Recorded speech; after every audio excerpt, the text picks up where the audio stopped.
everyone, this is Tara Fioriani. And I'm Justin Boggs. And you're hanging out with Not the HR Lady, a web series about all things people. No BS. Look, HR is not a four-letter word. And this is not the HR Lady.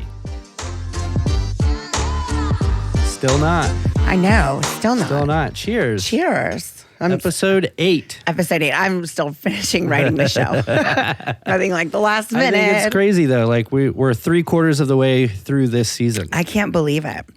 It seems like we just started the show, let alone episode or season 2.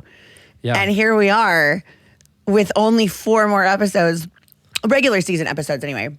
8, I guess, if you count our after show, but only 4 more weeks of Not the HR Lady for season 2. That's it. And then we can time flies when you're start having thinking fun. About season 3 and getting all that together. Time flies Cannot when wait for you're that. uprooting systemic racism in the workplace, and Yeah. sexism and misogyny and bigotry And all the fuckery. And the cool part is, so many people are on board with the same kind of stuff that we're talking about. Yes, they are. I mean, Gets last bigger week. each week. Yeah, last week was our highest watch live show. Yeah. With just over 2,300 people joining us. Which was really cool Yeah. and really exciting. It's grown every week, week over week, which is really exciting to see.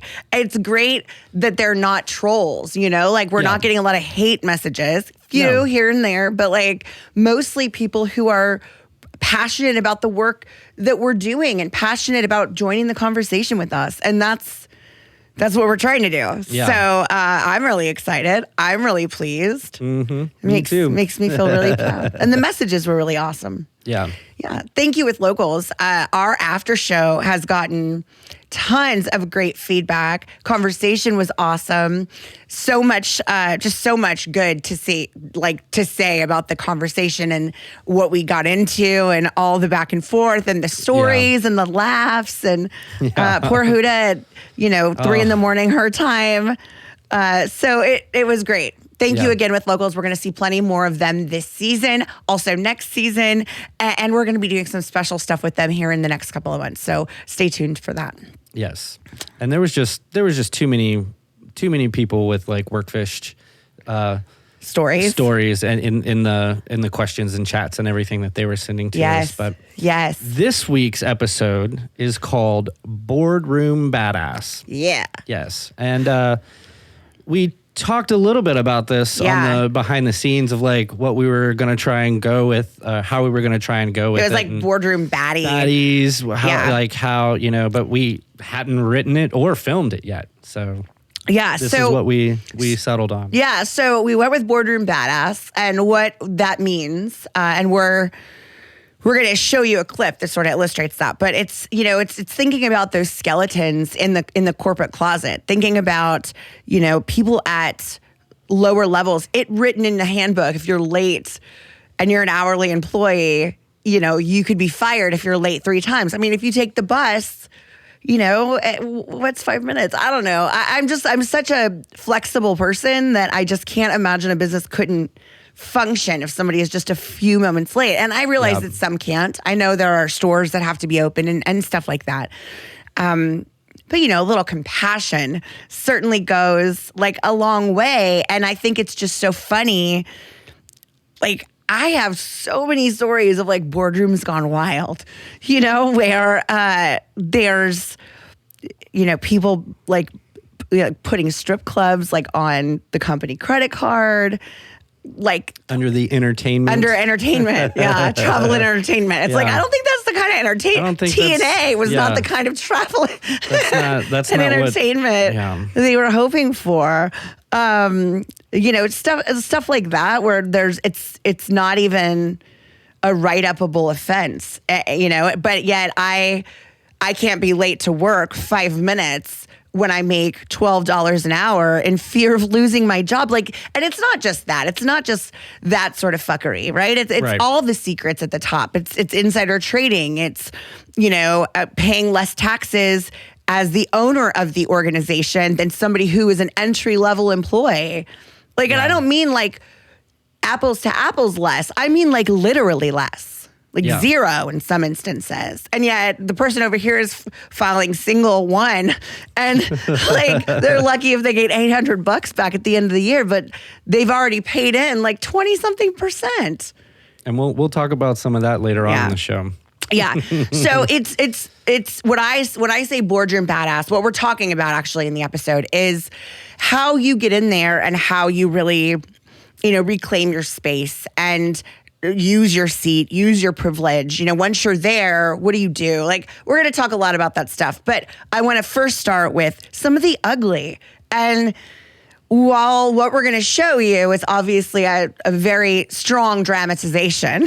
Yes, but it's rooted in a little bit of fact. I mean, like, this shit happens in a lot of boardrooms. Yeah. Or else they wouldn't be bringing this into the movie. It wouldn't make sense, right? Yeah. But it does make sense because it happens. Exactly. Right. And Alanis Morissette is God. So, like, literally in the movie plays the role of God, and I want to live in that world. Like, that's all I'm saying. Anyway. Yes. So check it out.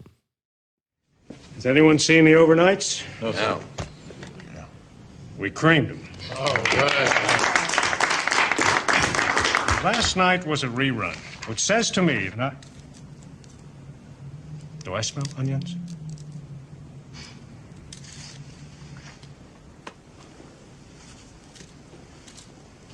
Excuse me. May I ask what you're doing in my boardroom? You may proceed, Mon ami. You are responsible for raising an icon which draws worship from the Lord. You have broken the first commandment. More than that, I'm afraid not a one of you passes for a decent human being. Your continued existence is a mockery of morality. Like you, Mr. Burton. Last year, you cheated on your wife of 17 years 8 times. You even had sex with her best friend while you were supposed to be home watching the kids. In the bed that you and your wife share, no less. Mr. Newman, you got your girlfriend drunk at last year's Christmas party and then paid a kid from the mailroom to have sex with her while she was passed out, just so you could break up with her guilt-free when she sobbingly confessed in the morning. She killed herself 3 months later. Mr. Brace disowned his gay son. Very compassionate, Mr. Brace. Mr. Ray put his mother in a third-rate nursing home and used the profits from the sale of her home to buy an oriental rug for himself. Heavens. Mr. Barker flew to Thailand on the company account to have sex with an 11-year-old boy. Mr. Holtzman okayed the production of movie dolls for materials he knew to be toxic and unsafe because it was, survey says, less costly. You, on the other hand, are an innocent. You lead a good life. Good for you. But you, Mr. Whitland, you have more skeletons in your closet than this assembled party. I cannot even mention them aloud.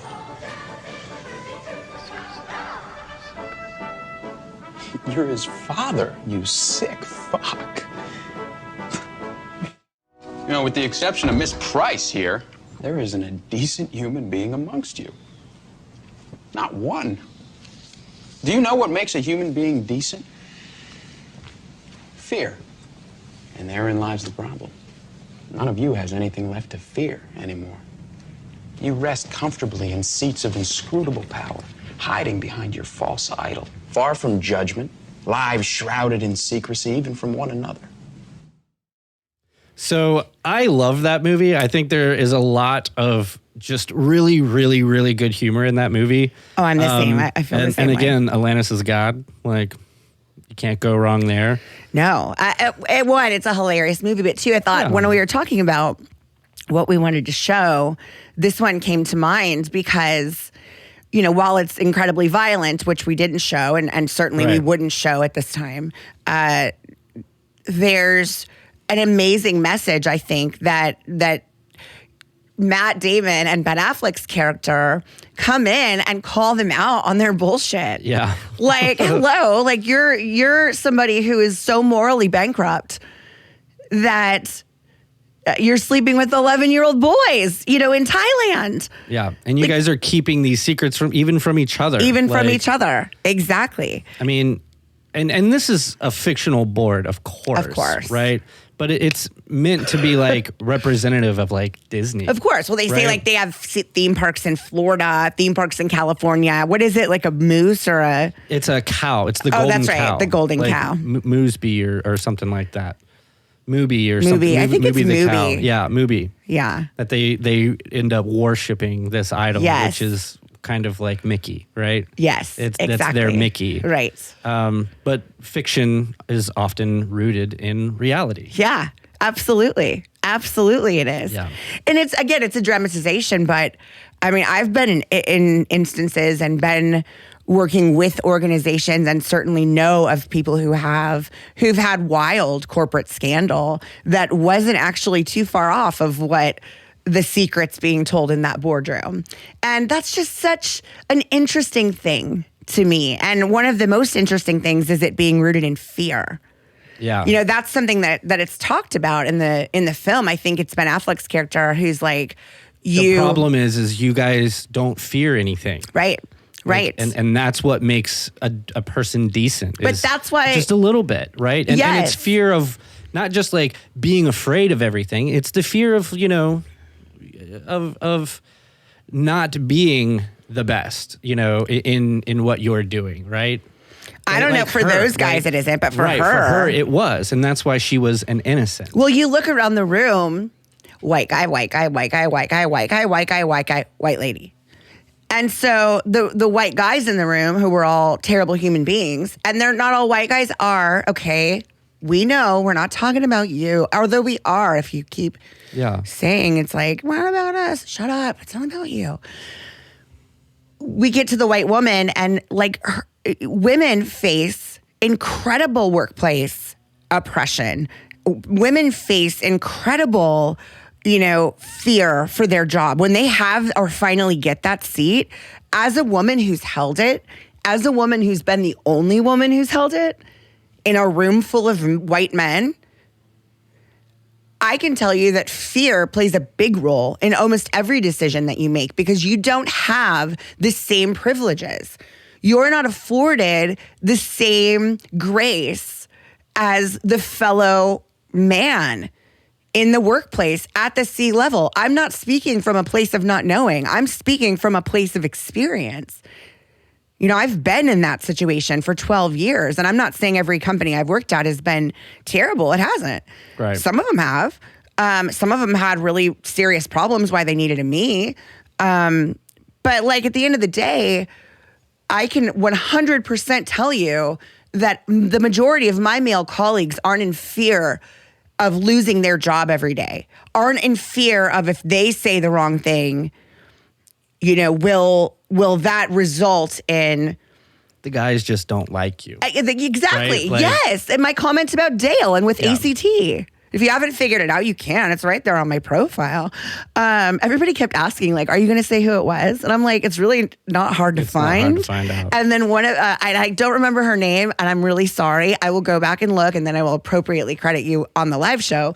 Went in and said, so what's going on with Dale and, with ACT and Dale, like, fuck them, da, da, da, da, da. And I'm just like, I like your style. And she goes, hey, you give a good source or any bit of information and they can find it. I dropped a nugget or two, but I'm like, I don't have an NDA, so I'll say whatever I want about them and do on the regular. Yeah. But my point is that I'm a person who's been fired for literally nothing, like literally because the guys don't like me. And frankly, I don't have any male colleagues. And I know a lot of people who share a story like that. If they did it, they sort of know why, it was this, and da, da, da, da, da. But like to actually be said, the guys just don't like you and not be a thing, like, fuck you. So you have to go in there every day going, I have to walk on eggshells because this system wasn't designed for me. And that's every person of color. That's every woman.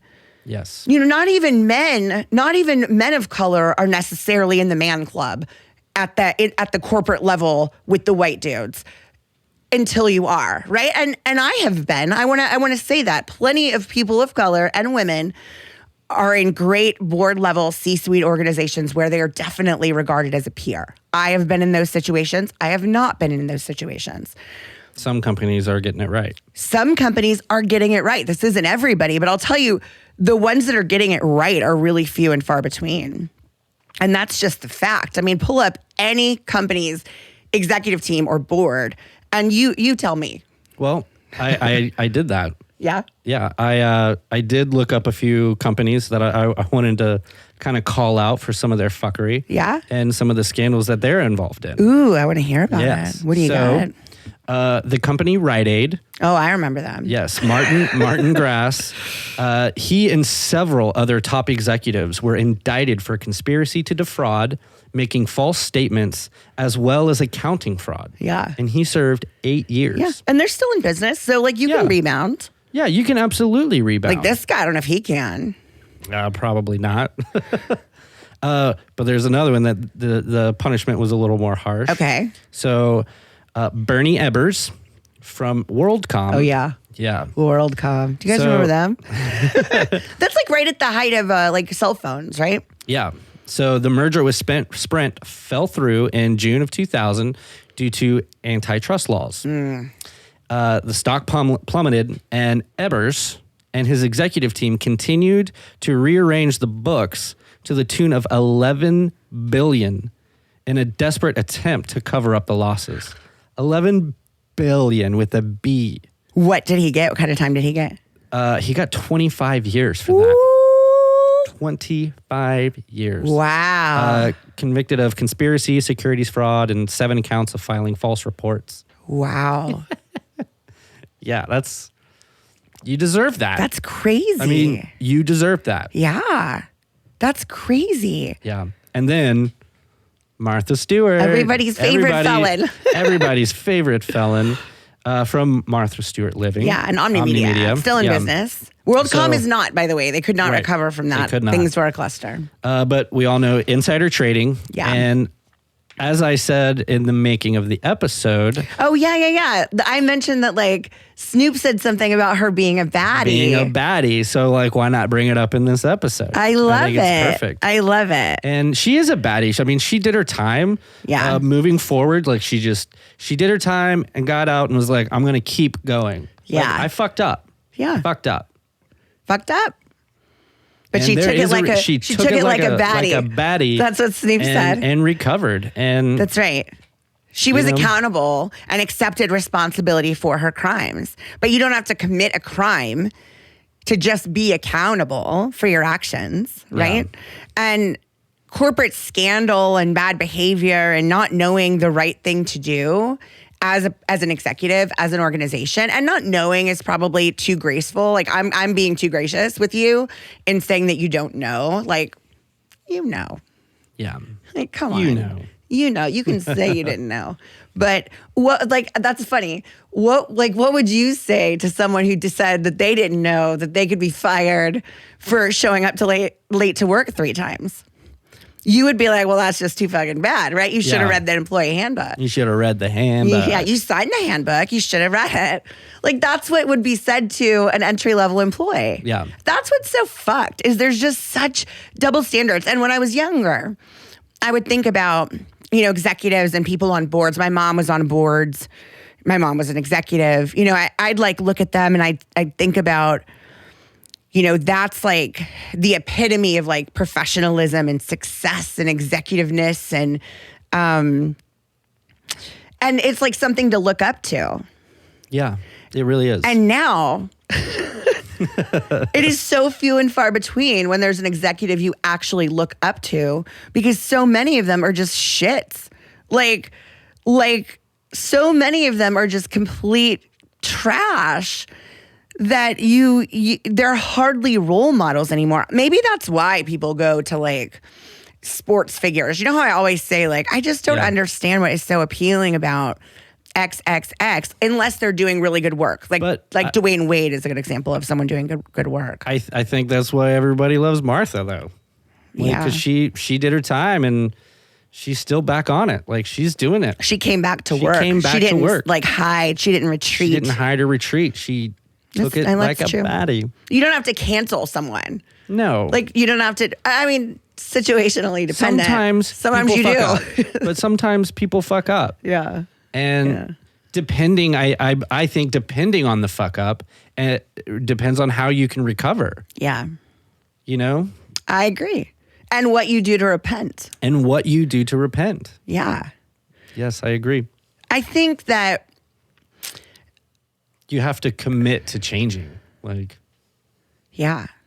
You really do. You have to commit to that. And you have to take action when you see Yes. that fuckery's happening. It reminds me of that like McDonald's thing recently. I know again it's not in our notes, but like the executive, I think it was the CEO, right, who was having an affair with like a vice president or something like that. And then, resigning. Resigned, got a big compensation Oh my God, package. like 30 mil. I don't know what the number was, but it was nonsense. It's ridiculous. It was more mil than we all have.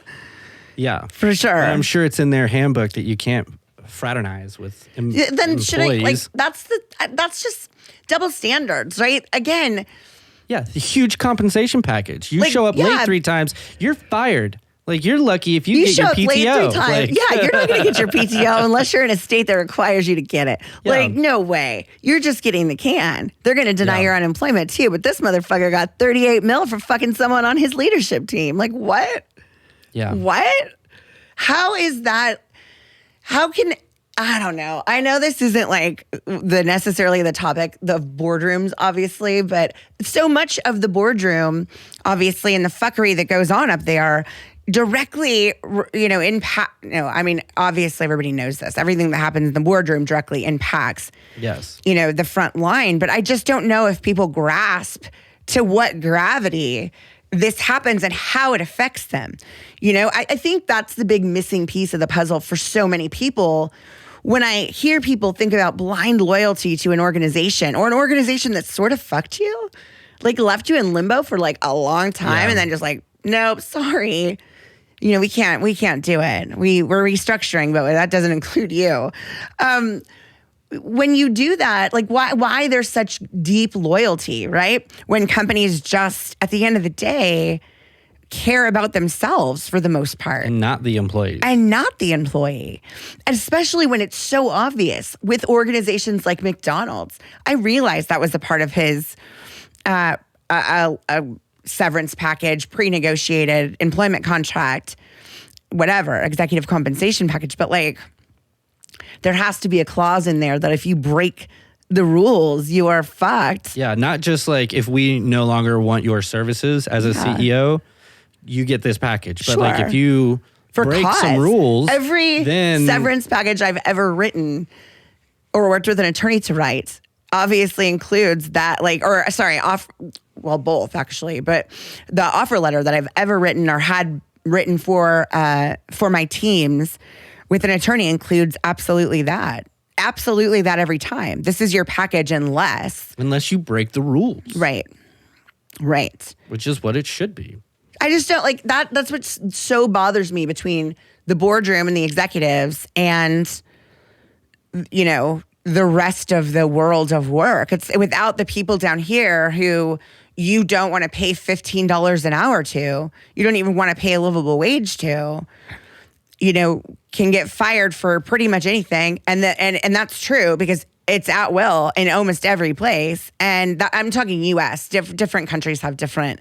And I realize we have a large international fan base. So let me retreat with that and say in the U.S. specifically, most states are at will. So that means I can just terminate you for any reason or no reason. So that weighs on the mind of the employee, especially when they've done nothing wrong, nothing egregious, certainly not as fireable as an offense as, doing one of your subordinates. And it feels like those are the folks that you can't help. Like, it really does. Like, they know, and they choose to be fucky. Yeah, absolutely. Like, they really do. Yeah, that's exactly right. You know, if you're running an organization or in a leadership position and you can't comprehend the words that are coming out of our mouths, I seriously question your mental capabilities. The words are what they are. Whether you agree with them or not is on you to figure out. But if you don't agree that racism is a problem in the world of work, and if you're a white man and you're not actively calling out that racism loudly, that you're also a part of the problem, then sorry, fuck you, because you are. Yeah. Yeah, like it's just, yeah. Well, we heard a little bit about the bad. We did. I mean, a lot about the bad. I could talk about the bad for a really long time. So now what not to do? Yeah. Right? We So, like, know what not to do. Yeah. Let's take a look at a boardroom baddie. Who is like it? a badass. Who is it? It's kind of one of my favorites, Meryl Streep. Oh, she's my favorite. Yes. Is it the Iron Lady scene? It is the Iron Lady. It's okay. really good. I want to preface really quick before we do it that the video we're going to show you is about Margaret Thatcher. Everybody could learn. Yeah. The point is not whether you agree with her politics or not with her politics. This is not purpose about is to politics. illustrate how to effectively use your seat at the table when you have one in a room full of men who are not you and you're that only one woman. So check it out. This is a simple proposition. If you live in this country, you must pay for the privilege, something, anything. If you pay nothing, you care nothing. What do you care? Where you throw your rubbish?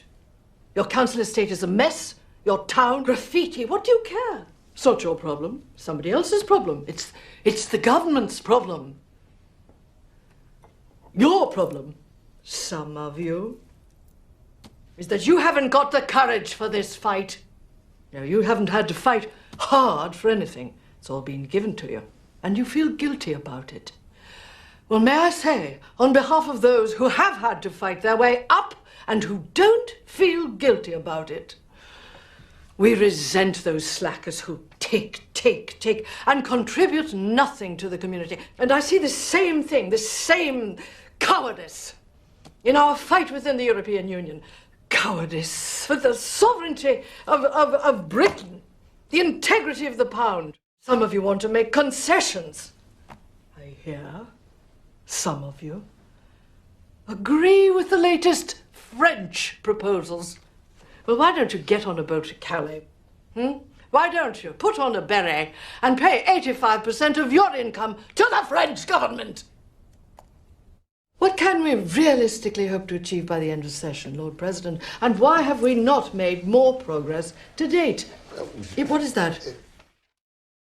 I think that is a prime example of how to use your seat at the table. Absolutely. It's not throwing your dick up and measuring it out with the rest of them. Don't become a dick layer outer, right? Don't put your dick, don't swing it around. Don't become that person. Right.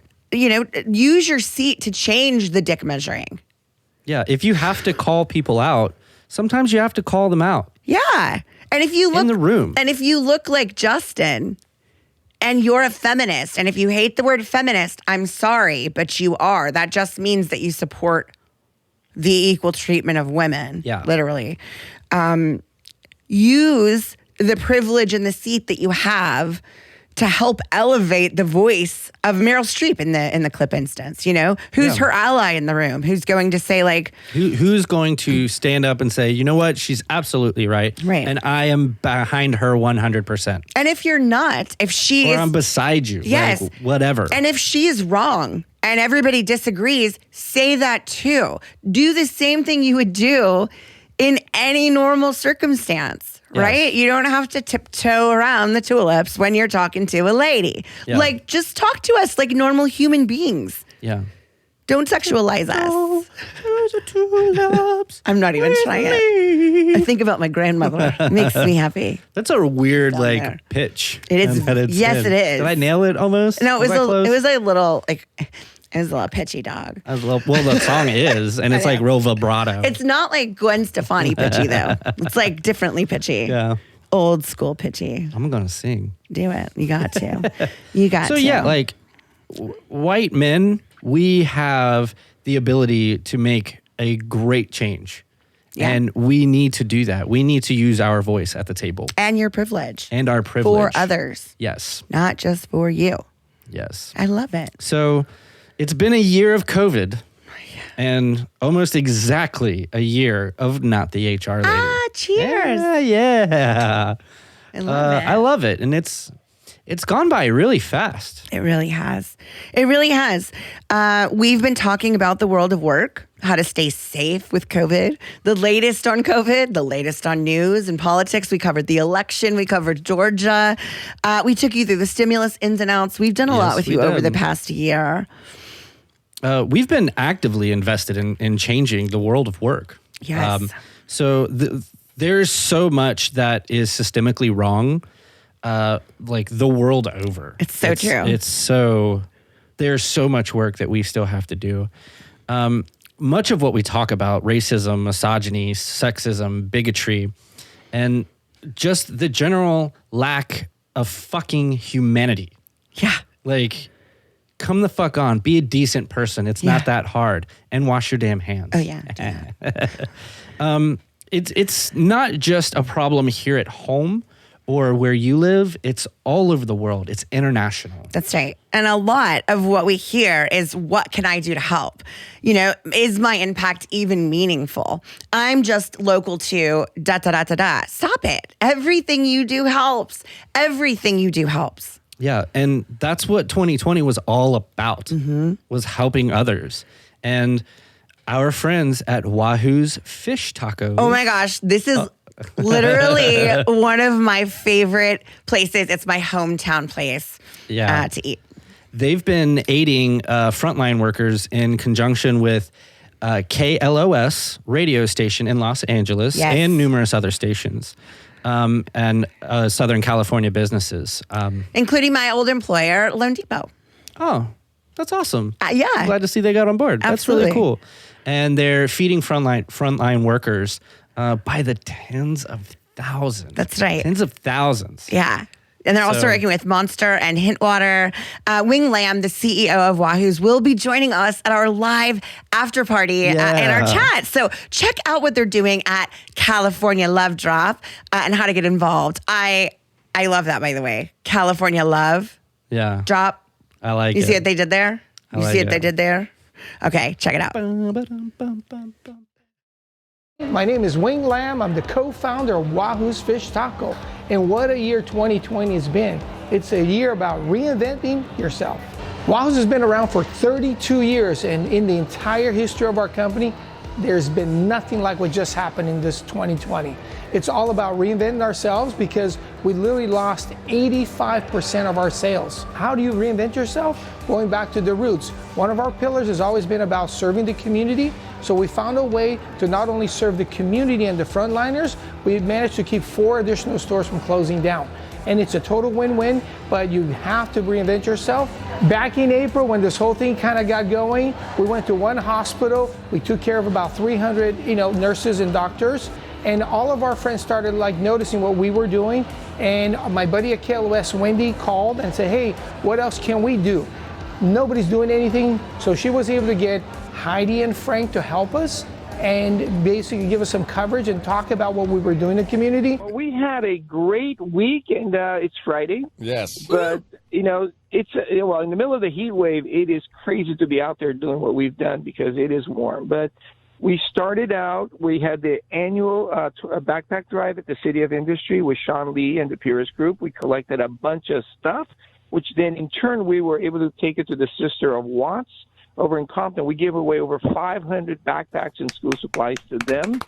And that's in between the blood drive, our weekly, Red Cross blood drive at Anthos Roofing.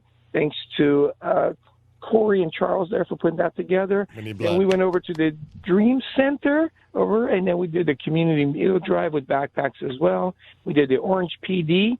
And last night we had a great appearance by Little Piggy Bear from the Extraordinary Lives Foundation at Chalk Hospital. We got to thank Mara for that.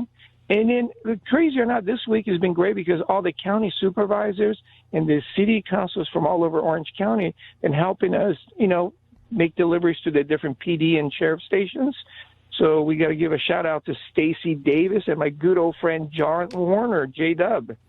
Well, thank you, Wing, for even creating this thing that we could all be a part of. Really appreciate it. And now you're opening it up to everybody out there. With a GoFundMe, search for California Love Drop. Any donation of $25 or more is going to receive a Heidi and Frank Wahoo's mask as a special thank you. And doing good things for our frontline heroes out there every single day is something that we all should be a part of. And thank you, Wing, for even starting the California Love Drop. You're an angel, Wing. Angel Wing. Thank you guys. We'll see you guys next. Angel Wing. I love it. There you go, buddy. Talk to you next week. And before you knew it, Monster Energy Drink, Hint Water, because they had all this product and no events to go to. Melissa from Yogurtland joined in. All of a sudden, Charles Anthus, Lone Depot, all these companies started coming in. Brad from Coil Repo. We all started rallying around each other because there was nothing else going around. And what better way to kind of get the word out is going out and serving the community. And that's how the California Love Drop got started. The California Love Drop was made possible because everybody was on the same page. We're all thinking about the same thing. How do we take care of the frontliners while we're trying to promote our own brands? And this is how everybody started thinking, because, hey, we have food, we have drinks, we got yogurt, we got sanitizers, whatever that we needed to have, we're able to kind of come together. So EDS came up with the best labels. I mean, it was just really great team effort. And that's how it all got going, because without the team, making food just wasn't gonna do it. After we got a few of the hospitals, police departments, and fire stations going, the Sister of Watts called us, and everybody goes, what? What are we doing up there? Goes, I don't know, they're calling us, let's see what they need. So going up there and meeting the sisters was an amazing experience. We not only got to take care of all the kids through the drive-through food, we served over 500 meals there. There was also the backpack drive. It was amazing. We even had the guys from the Galaxy team show up. It was like an all-around team effort in one of the hottest days in LA in the middle of the summer. And here we are in Watts, helping the community, and it was an amazing day. Nobody even worried about that it was about 100 degrees out. We're out there slinging tacos, serving yogurt, providing Monster and Hint water drinks, and all of it in the name of the California Love Drop team. The best way to do what we're doing is find other companies, your friends, get together and say, what motivates you? What inspires you guys? Right? And whatever that is, get together and figure out a way to get your guys rallying around it. Do fun things, whether it's a toy drive, a backpack drive, anything that you want to do to help the community. To find out more about California Love Drop, just go to our website, californialovedrop.com, or go to any of the social media handles and look for California Love Drop. Through the last 6 months, without somebody keeping us all going to the same place at the same time every week, because things were changing, right? I'd like to thank the guys from Blue Sea, our agency that made it all possible, coordinating all the deliveries, and the team at GRC for making sure that all the press, all the coverage, everybody got mentioned, and everybody got to share in the love.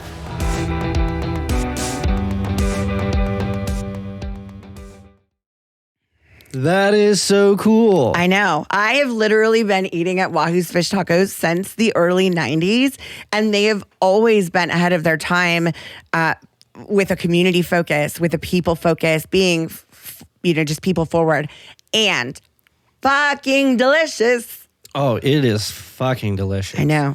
But which one did we go to, like pre-COVID, when we visited California last? We went to their very first location in Costa Mesa. Ooh. And we went to the one in Santa Monica by the 3rd Street Promenade. I didn't know the one in Costa Mesa was. That's right where I grew up in Orange County. Huh. Isn't that really cool? Yeah, that is really cool. I can't wait to get back there. Me either. I really can't. One of the things that Wing said in the video really stood out to me so very much, and that is the spirit of team.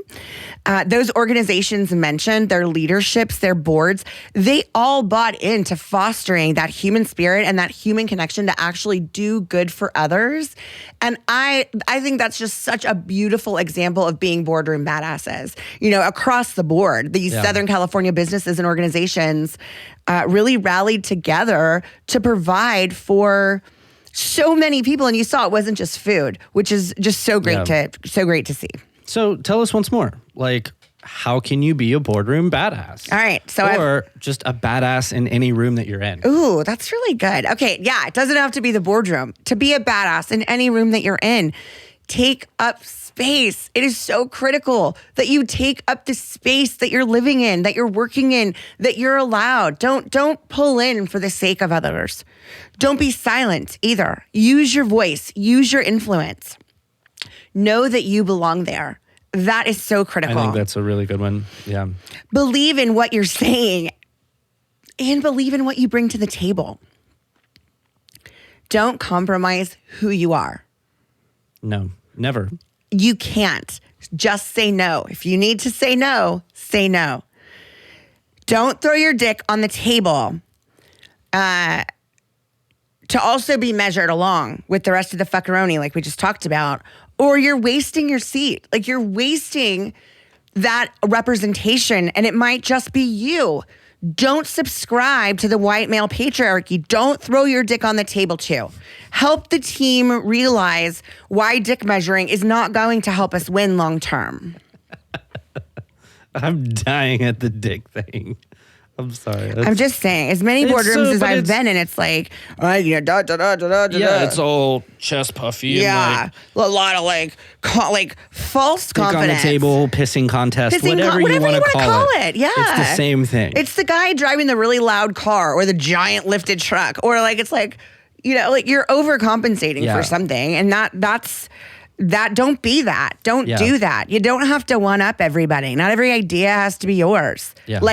But if you're there as a woman, as a person of color, somebody taking up space and having that seat, don't start subscribing to what the fuck they're doing or your seat is meaningless. Yes. We don't want representation on looks alone. We want DEI, not PR. Don't get up there and not be able to affect change, not have the confidence in yourself to affect change. Yeah. Don't get up there and be like, cool, I made it. Now I'm just going to follow the herd here. Yeah. And just follow this. Mm-hmm. No. Don't follow the stream. No. Right? No. Make your path. Don't follow the stream. It's like pissing contest. I'm back on that. Right? Don't follow that stream. No. Make your own path. Yeah. And the difference the difference that you have, the differences, the experiences, the knowledge, whatever it is, that's why you have the seat that you're there for. That's why you're in the seat that you're in. Yes. So have an opinion. You were hired for one. You were promoted for one. Don't just sit there and not say anything. Yeah. And then contribute to things that aren't necessarily in your box. And don't say you're sorry about it. If you're in marketing and you have a really good idea from a financial perspective on how to achieve a larger multiple, don't stop yourself from chiming into those conversations. That, like Wing said, that it should be a team effort. And getting upset that somebody in marketing wants to play in your yard, real words I've heard, they want to play in my yard. It's like, yeah, we're all at the same fucking school. It's everybody's playground. So let's all be in this together. Yes. And work together and accept that my world has not maybe always been marketing, or that's not the only thing that I'm really great at. Hear other people's differences of opinions and contribute, and don't say you're sorry about it. I'm sorry. Yeah. I just want to jump in. Stop it. Stop apologizing. Yes. I'm sorry. Thank you for giving me the floor. Stop doing that. When you're done saying what you're saying, don't say I'm sorry again. Get I'm sorry out of your vocabulary. Stop apologizing to people for saying things and taking up your space. Absolutely. I mean, and if you don't know what to do, we can help. Yeah. We can absolutely help you. Absolutely. We work with boards to become people first, inclusive, and non-dick measuring executives. It's possible. You can actually reform. Visit notthehrlady.com to learn more about our work with boards and schedule some time with us. We'd love to help you. Yes, we would. So that's a wrap. That's Episode 8 of Season 2. Well, we had some really good videos and all that. Like, it seems fast, but this has been a great episode. I think there's a lot to learn to take away from this. Yeah. On becoming a badass. And if you forgot what it was, just rewind it. Check it out. Rewind it. Check it out. But not yet. Or if you're joining us live, you got to head over to the live show now. Yes, you got to. Yeah. And I want to thank Wahoo's Fish Tacos and the California Love Drop for sponsoring our 8th episode and for joining us at the live after party. Yay! And I want to say, if you have a Wahoo's fish tacos close to you anywhere, you should go get some immediately. It's a life changer. It is really good. I like the spicy fish tacos with white beans and white rice. Light on the cabbage. So good. It's so good. We are really excited to have Wing joining us. We also have a bunch of other special guests, surprises, all the good stuff. Really exciting immediately following this episode, as soon as this ends. Yes. So join us immediately following this episode. Here in just a few, just a few seconds at assetsnotassholes.com. Yeah, it's in the chat box. I put it there. Just click it. For the Take you right over. The official after show and live chat. And you don't want to miss it. No, you don't. So it's the same ending. Yeah. Yeah. You've seen it already. Get over there. Go wait. We're about to start here in just a second. We're actually starting right on the dot at 8 o'clock. So grab a cocktail. Make sure you're ready to go. Get yourself a snack. We'll be right on the dot at 8 p.m. Central Standard Time. So this show started at 7. That next one starts at 8. Get in there. Chat with us. We can't wait to talk to you right after this. And we also can't wait to have you join us next week, every Thursday at 7 p.m. Central Time at DEIOrDie.com. You can always go there. It will always link you right to our live show, 7 p.m. Central Time every single Thursday. They've been better and better and better every single episode, I think, with more and more viewers. So I'm really excited. I hope you'll join us. I'm excited too. Just remember, also, assetsnotassholes.com. Yeah, right now. Go there right now. I'm Tara Furiani. I'm Justin Boggs, and this has been Not the HR Lady. We'll see you next time. Bye. Thanks for tuning in to today's episode of Not the HR Lady. Engage with us on any social platform at Not the HR Lady and visit our website for more people stuff at notthehrlady.com. New episodes will be out every week. We'll see you next time. Bye.